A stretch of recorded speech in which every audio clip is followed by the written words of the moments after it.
vous retrouve pour le premier vlog de l'année 2020, yes! Alors, que cette année démarre bien pour tout le monde, hein. Je vous souhaite vraiment le meilleur, que tous vos projets se réalisent, que cette année vous apporte une bonne santé, du bonheur, de la joie, de l'amour, de l'abondance dans tous les domaines. Voilà, vraiment, je vous le souhaite de tout mon cœur. Je nous le souhaite à tous parce que c'est vrai que 2019 a été dans l'ensemble une année très compliquée. Donc c'est derrière nous, on passe à autre chose. Voilà. Alors, ce vlog, ce n'est pas celui du féminin sacré, girl power, etc. C'est un vlog qu'avec Hugues, mon ami Hugues de la chaîne CSI, on avait élaboré en 2019, mais on n'a pas eu le temps de le faire en 2019. Donc on vous le propose en 2020. Et donc voilà, je me joins à lui pour faire ce vlog. J'y avais pensé il y a quelques temps, puis je me suis dit, je sais pas trop si ça va intéresser les gens, etc. Et puis on en a discuté tous les deux parce qu'il a eu cette idée-là aussi. Et finalement, on s'est dit que ça pouvait être sympa parce que ça va vous faire découvrir des jeux ou redécouvrir des jeux. Et puis voilà, on a décidé de se lancer, de le faire. Donc évidemment, ceux qui ont une chaîne YouTube ou un compte Instagram ou un compte Facebook, si vous voulez participer, vous aussi, il n'y a pas de souci. Donc dans cette vidéo-là, je vais vous présenter une vingtaine de jeux. Mais en fait, ce ne sont pas vraiment les jeux, l'objet du délit. Ça va être le dos des jeux. Voilà, ce sont les dos de jeux, mes dos de jeux favoris dans ma collection. Alors, je pense que ce vlog, ça sera une partie 1. Je ne vais pas mettre partie 1, mais ça sera sûrement une partie 1. Parce que je risque de vous refaire un autre vlog d'ici quelques temps avec d'autres dos de jeux. Ça n'a pas été facile. Voilà. D'habitude, j'ai pas de problème pour mes jeux favoris, etc. J'ai plus du tout ce problème-là. Par contre, pour les dos de jeux, j'avoue que ça a été compliqué. J'ai dû en enlever beaucoup parce qu'on s'est basé sur une vingtaine. Sinon, après, ça fait trop de jeux et puis ça fait une vidéo beaucoup trop longue surtout. Voilà, donc voilà, une vingtaine de jeux que je vais vous montrer, vous remontrer. La plupart, vous les avez vus de toute façon, je pense. Et donc, je suis ravie de vous partager ces jeux et donc leurs dos qui m'ont séduite. Voilà, ce sont des dos que je trouve beaux, que je trouve originaux, que je trouve différents, uniques. Voilà, il y a vraiment des choses dans ces jeux qui me plaisent beaucoup, dans ces dos-là. Alors, je vais commencer, et une fois n'est pas coutume, par un de mes jeux. D'habitude, je ne mets pas mes jeux dans les vlogs.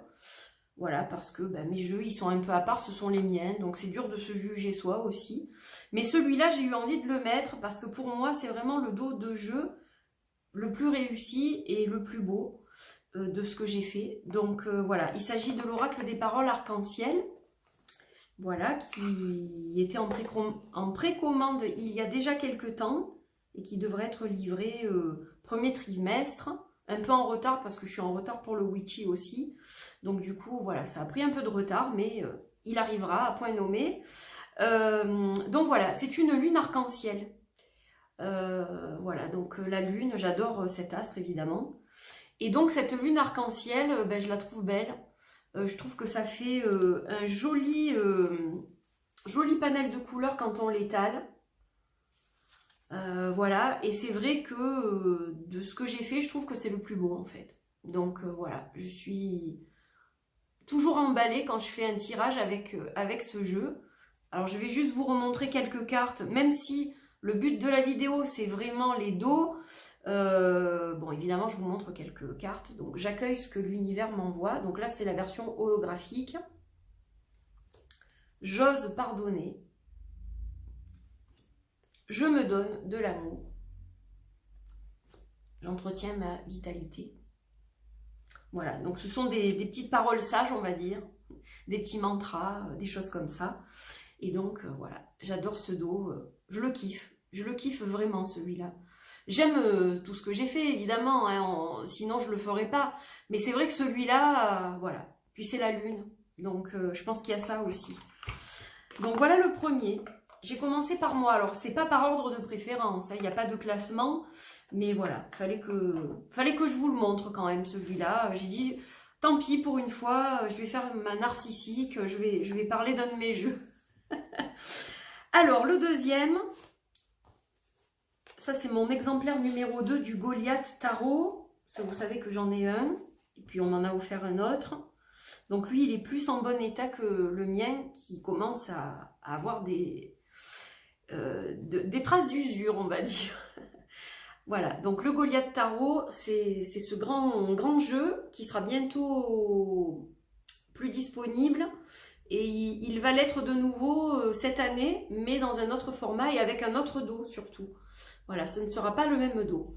Alors, bon, le Goliath, vous le connaissez par cœur et je vous en parle tellement, je crois que si vous ne le connaissez pas, c'est que vraiment, voilà, c'est un jeu magnifique. Je l'adore, c'est mon tarot préféré. De tous les tarots que j'ai, c'est mon tarot préféré. Donc c'est vrai que c'est toujours difficile d'avoir un classement, mais voilà, celui-là, il est même hors classement, je dirais. C'est un jeu dont je me sers tous les jours. Voilà. Donc je l'adore, c'est mon chouchou. Voilà, voilà. Et donc, pourquoi j'aime ce dos? Donc je vais prendre qu'une carte, ça sera plus facile. Alors parce que dans ce dos, je vois beaucoup de choses. En fait, je vois déjà évidemment le 8 de l'infini, donc ça me parle au niveau du symbole, mais c'est surtout ce qui est dessous. Alors, on peut y voir, pour certains, un temps orageux, comme des éclairs. Pour d'autres, ça va être une peau de reptile. Pour moi, en fait, c'est entre la peau de reptile, c'est vrai que c'est ce que ça m'avait évoqué au début, mais surtout cette terre aride qui est craquelée, en fait. Et c'est ça, en fait, que je vois. C'est cette espèce comme un faisceau lumineux qui sortirait de ces espèces de... Je ne sais pas comment vous dire ça. Quand la terre est craquelée, voilà, ça fait des petits espaces, en fait. Et j'ai l'impression que la lumière, elle sort par ces espaces du centre de la terre. Vous voyez, c'est... Bon, voilà. Moi, c'est ça que je vois, en fait. Comme je vous dis, on y voit tous quelque chose de différent. Il y en a qui vont voir un temps orageux, il y en a qui vont voir cette fameuse peau de serpent. Et moi, j'y vois vraiment cette terre craquelée. L'Australie, c'est l'Océanie, ça fait partie de l'Océanie. Et donc, ils ont des étés qui sont très très chauds. Alors surtout en ce moment avec les incendies, on en parle beaucoup à la télé. Mais il y a beaucoup de terres arides en fait. Et ça m'évoque vraiment ça. C'est typiquement australien, je dirais. Voilà, donc voilà pourquoi j'aime ce dos aussi. Parce qu'il m'évoque vraiment l'essence même de ce pays et de ce continent et de toutes ses origines en fait aborigènes et ce côté aussi chamanique, etc. De la terre vraiment, quand on est très ancré à la terre, qu'on travaille avec la terre...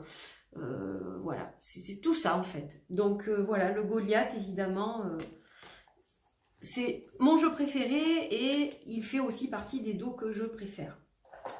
Voilà, voilà. Alors ensuite, le Folarcos Tarot, qui est un tarot que j'ai reçu récemment, qui a été fait par Carmen Sorrenti, si je prononce avec l'accent. J'adore le dos de ce jeu. Voilà, je l'adore. Il est sublime. Sublime parce que j'ai fait la vidéo, donc pour ceux qui ne l'ont pas vu, en fait j'y vois comme une déesse qui m'attend. Donc je chemine vers cette déesse, j'arrive du centre de la terre, là, hop, et puis je chemine jusqu'à rentrer dans cette grotte secrète et je m'apprête à recevoir des enseignements, je m'apprête à décrypter des choses. Voilà, c'est un jeu qui est basé sur les rêves, donc je m'apprête à recevoir l'interprétation de mes rêves, etc. Voilà, c'est ça en fait qui m'a plu dans ce dos, il est vraiment sublime. Je l'adore, je le trouve très très beau. Comme une route qui m'emmène vers le cœur de cette grotte et du coup le cœur de cette déesse en fait, qui est là comme une montagne qui attend. Voilà, c'est juste sublime. Juste sublime. Il y a des jeux vraiment qui ont des magnifiques dos et je me rends compte que je ne vous ai même pas montré de cartes. Je suis fatiguée.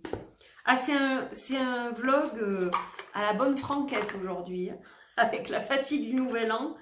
Je vous dis que voilà, hein, je suis vraiment pas opérationnelle. Pardon.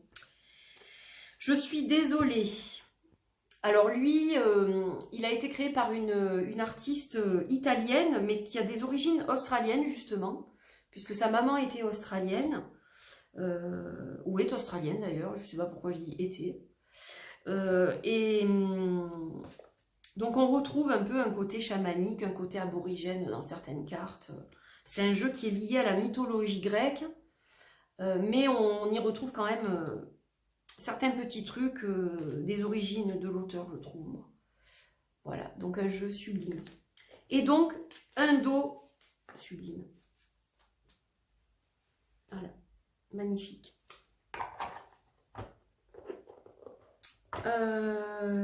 Ensuite,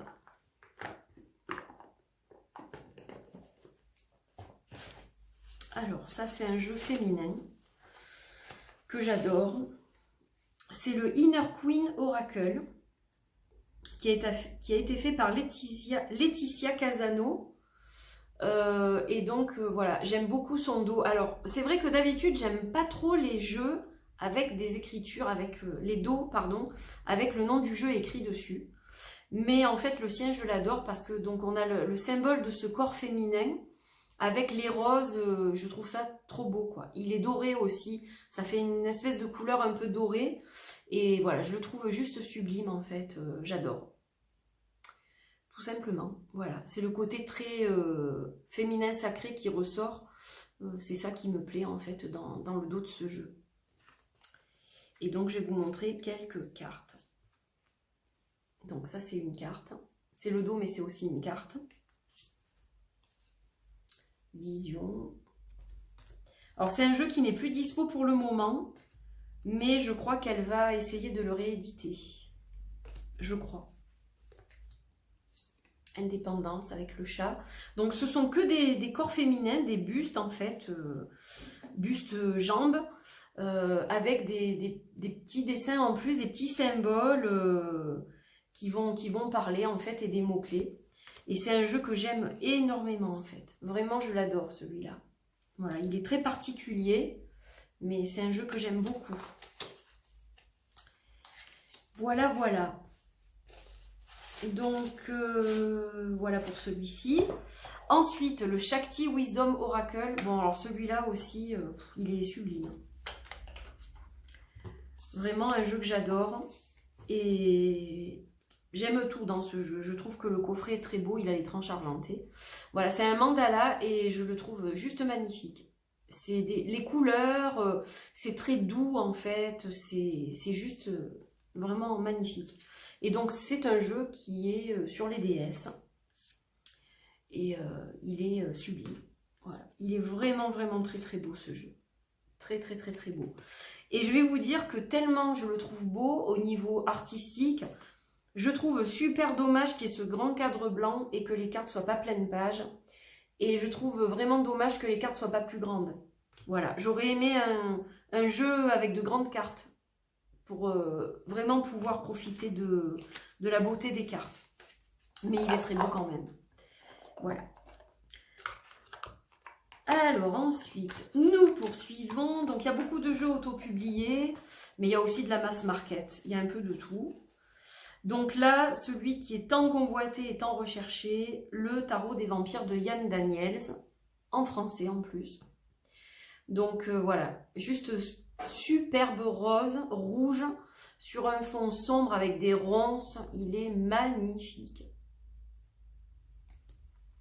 Très très beau. Et donc le tarot des vampires, c'est celui-là.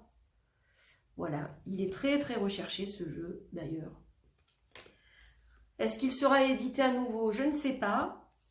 Peut-être un jour. Ça serait bien parce que je sais qu'il y a beaucoup de gens qui le cherchent. Voilà, voilà ce qui est l'oracle des vampires. Le tarot des vampires de Yann Daniels. Magnifique. On poursuit notre petit chemin. Cheminons, cheminons. À travers ces magnifiques oracles et tarots. Et là, je vais vous remontrer, encore une fois, hein, un de mes oracles préférés qui est le Wiccan Oracle of Shadows de Tarabo Sargsyan. Et donc voilà, j'adore le dos. Je le trouve magnifique. J'adore cette triple lune avec le pentacle. Voilà, tout ce que j'aime. Il fait bien sorcière, il fait vraiment sorcière, herboriste, etc. J'adore. Voilà, il est très très très très beau. On voit, il y a plein de petites feuilles en fait. Il est très très nature, très voilà, très week-end, très païen, très, très chouette. Et donc, pour ceux qui ne l'auraient pas encore vu sur ma chaîne, j'en doute, voilà à quoi ressemble cet oracle magnifique. Un vrai, vrai oracle de sorcière. À celui-là, ça a été mon gros coup de cœur de 2019. Hein. Je crois, au niveau des oracles, ouais. Auto-publié. Je sais pas si c'est... Non, c'est pas auto-publié, ça. Je crois que c'est mass market, mais comme ça vient de Russie, c'est vrai que j'ai tendance à dire auto-publié, mais non, non, c'est un jeu de mass market. Je sais plus le nom de la maison d'édition, mais voilà, c'est un jeu qui a été publié en maison d'édition. Donc voilà pour celui-ci.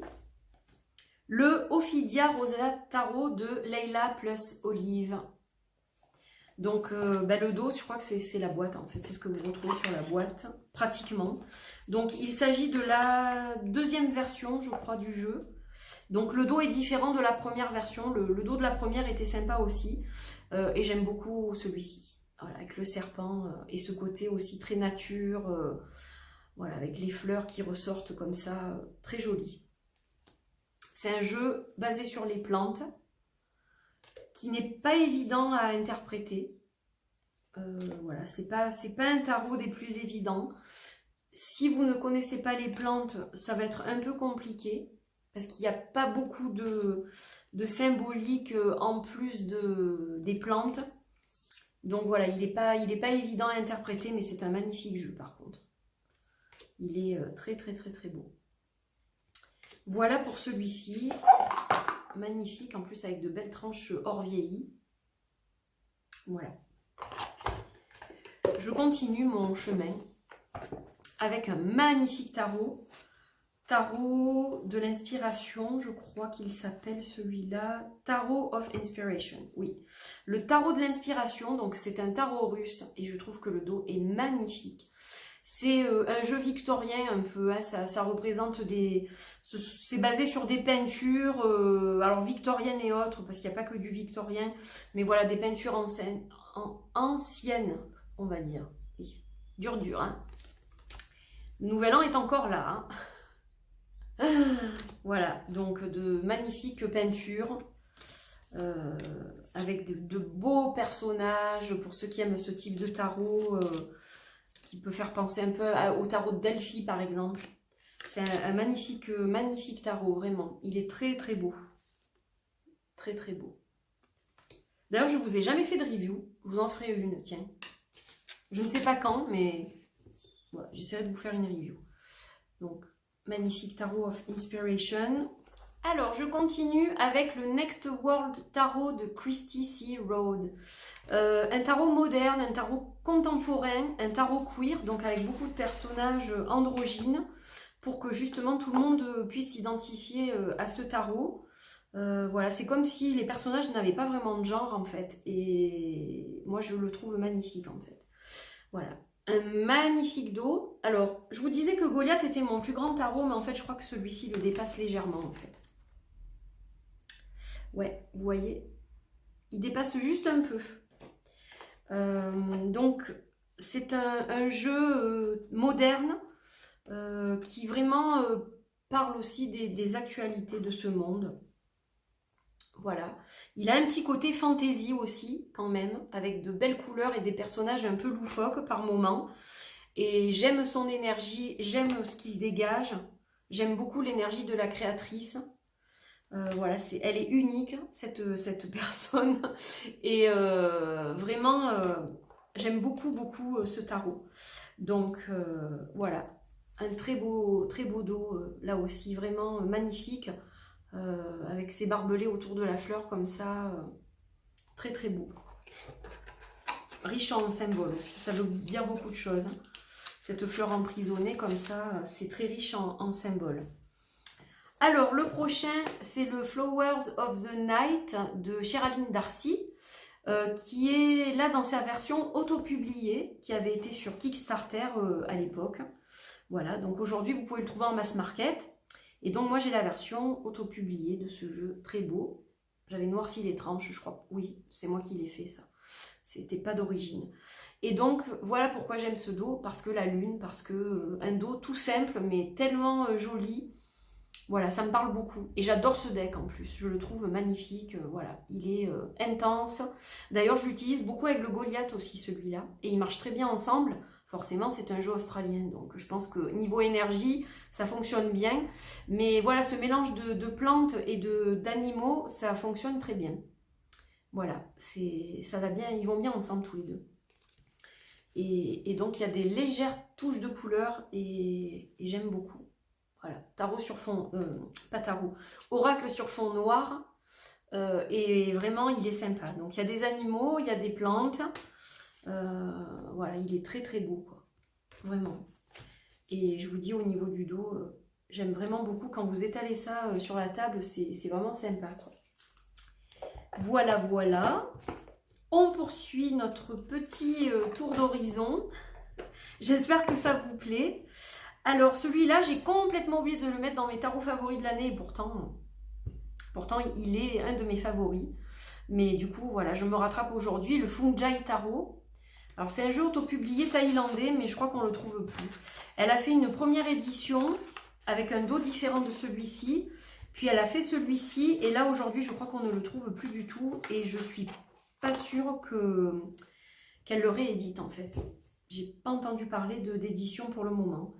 Donc voilà, celui-là, il est sublime. J'adore l'œil comme ça avec les plumes. Voilà, j'adore les jeux avec des dos avec des yeux. J'adore ça. Voilà, je kiffe. Et donc celui-ci avec la couleur en plus, il est violet. Alors je pense que ça doit être un peu éclairci avec les spots, mais il a une belle couleur intense, violet intense, profond, et il est juste sublime.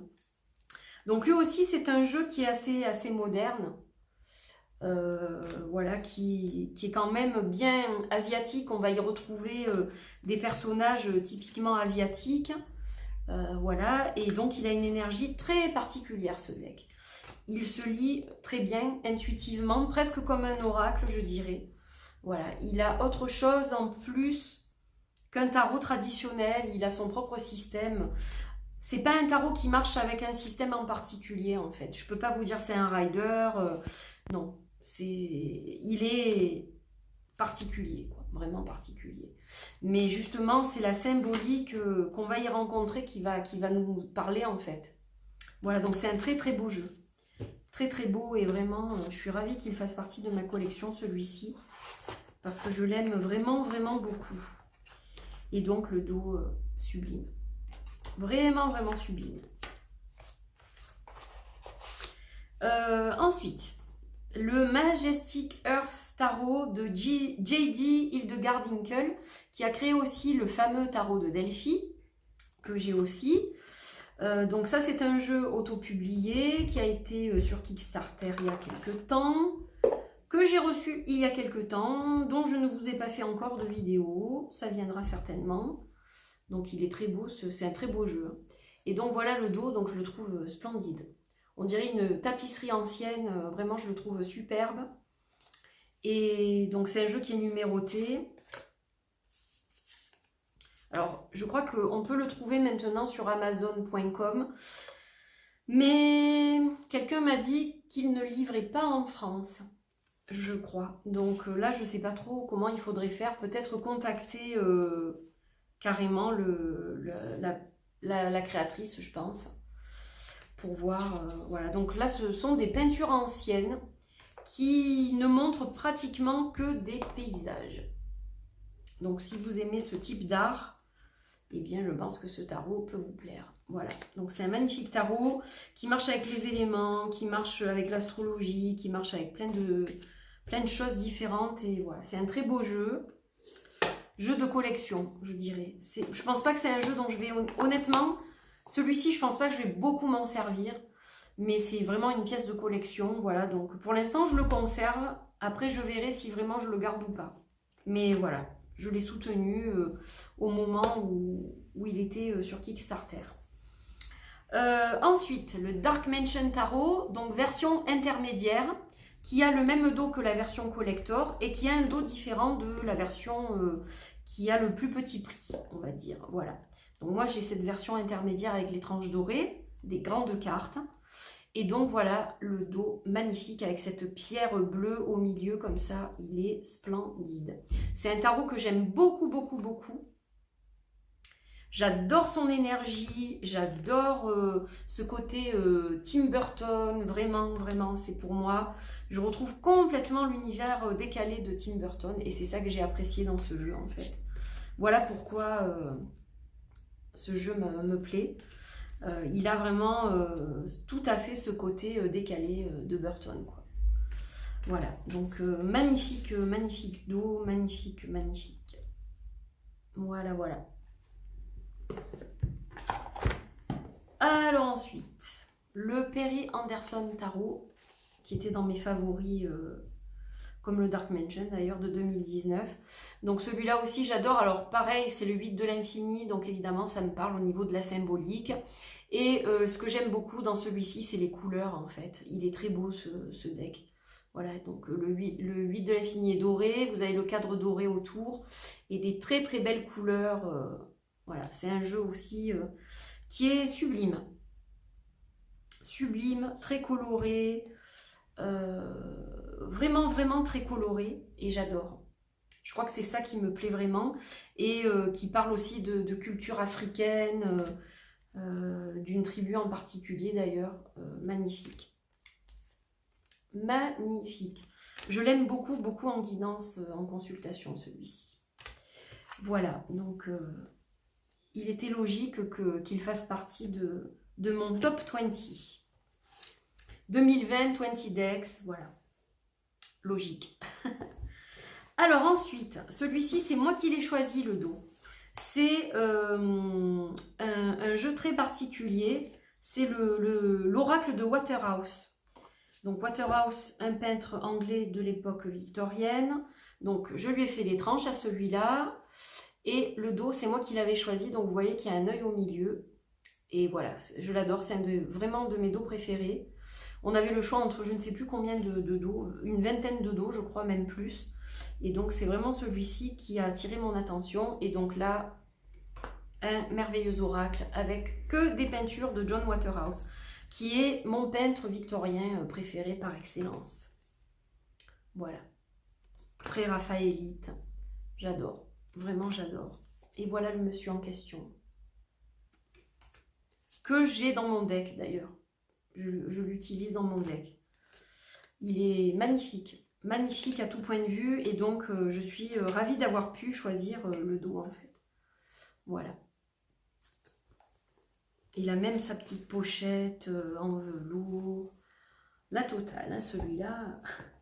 Un chouchou deck. Le Bad Beaches Tarot d'Etony Dawn. Alors celui-là aussi, j'adore. Elle a fait un dos super beau. Les tranches, elles sont super sympas. Mais avec le temps, en fait, elles étaient roses au début. Et je ne sais pas pourquoi, le rose se transforme en doré, en fait. Donc, c'est curieux. Je ne sais pas si c'est un phénomène dû à l'humidité peut-être de la pièce ou...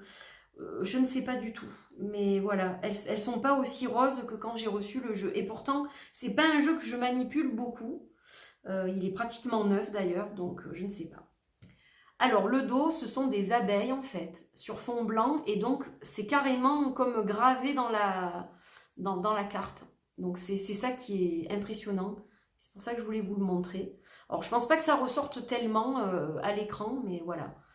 Et donc, c'est un jeu là aussi qui est tout à fait moderne. D'ailleurs, il est dans l'ordre. J'avais dû le mettre dans l'ordre pour une review. Et je suis même pas sûre de l'avoir faite, cette review. C'est un jeu féminin aussi.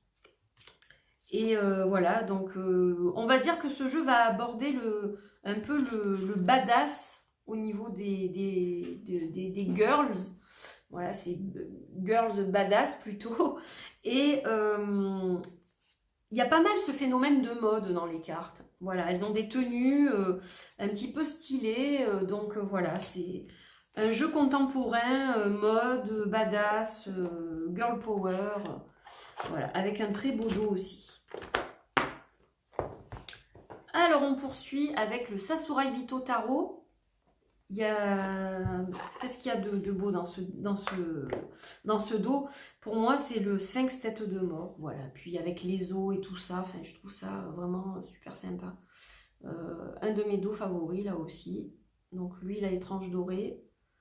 Voilà, un très très beau dos. Et donc le Sasarai Bito, pour ceux qui ne le connaissent pas, c'est un jeu qui a été fait par Stacia Burrington et qui est sublime. Là aussi, moi j'y retrouve un gros côté asiatique. Voilà, un petit peu, même un côté manga sur certains dessins. Mais voilà, elle a vraiment sa patte particulière, ça fait BD aussi, c'est un petit mélange de tout. Et voilà, j'aime beaucoup ce qu'elle fait. Donc, logique que celui-ci fasse partie des favoris aussi. Et bien, on arrive à la fin, je dirais, avec le Mysteries of Love, un très bel oracle fait par une maman et sa fille, Jane et Alena Hennessy. Et donc, en fait, vous allez voir pourquoi je vous montre ce dos. Pour moi, il est splendide. Alors, on retrouve un peu le phénomène du dos des Tony, du Bad Beaches, dans la mesure où c'est comme gravé dans la carte, en fait. Et c'est la fleur de vie. Ouais, mais je sais pas si avec la lumière, vous allez vraiment bien le voir. Mais c'est juste magnifique. Avec un petit cœur au milieu. Et comme un soleil avec un petit cœur au milieu. Voilà. Et c'est un jeu qui est très beau. Vraiment très beau. J'ai failli m'en séparer parce que malheureusement, je ne m'en sers pas. Donc voilà, c'est pas impossible que je m'en sépare malgré qu'il soit très beau. Parce qu'aujourd'hui, j'aime garder les jeux dont je me sers. Je ne vois pas l'utilité de garder des choses dont je ne me sers pas du tout. Voilà, donc c'est vrai qu'il m'avait fait flasher au niveau artistique. Mais si je ne l'utilise pas plus cette année, je pense que je m'en séparerai peut-être. Voilà. Parce que bon, c'est dommage de le laisser dans un tiroir. Hein. Il est vraiment très beau. C'est un très beau jeu. Le Marshmallow Marseille, qui m'avait été offert par son créateur. Donc, Wandering Oracle. Alors, celui-ci, c'est la 2e édition. Et en fait, je l'adore parce qu'il est holographique. Et j'aime bien tout ce qui est holographique. Voilà. C'est la petite fantaisie, donc je le trouve très beau en fait. Alors, il y en a qui ont préféré le dos de la 1re édition. Moi, je préfère largement celui-ci. Voilà. Et donc, le Marshmallow, c'est un tarot de Marseille. C'est un joli, joli tarot de Marseille. Très original, avec des couleurs très douces. Il est pastel. C'est voilà, un joli jeu très tendre. Un Marseille très tendre. Et c'est lui qui m'a réconcilié avec le Marseille, je vais vous dire. Parce que j'étais pas très collègue avec le Marseille. Et en fait, il m'a réconcilié avec le tarot de Marseille, ce tarot. Donc voilà, bon, les puristes, évidemment, diront c'est pas un tarot de Marseille. Il plaît pas forcément aux gens qui sont vraiment très, très tarot de Marseille. Moi, je le trouve magnifique. Voilà, voilà. Un magnifique jeu. J'en ai fini pour mon tour d'horizon. J'en ai fini pour aujourd'hui. Voilà, donc j'espère que vous avez passé un bon moment avec tous ces dos et jeux magnifiques. C'était un plaisir de vous faire découvrir ou redécouvrir ces jeux et leurs dos, donc surtout. Et de vous expliquer pourquoi j'aime ces dos en particulier. Voilà, donc j'espère que vous avez passé un bon moment. Je vous retrouve bientôt pour d'autres vidéos. Je vous embrasse très fort et puis prenez soin de vous et à très vite. Des bisous, bye bye.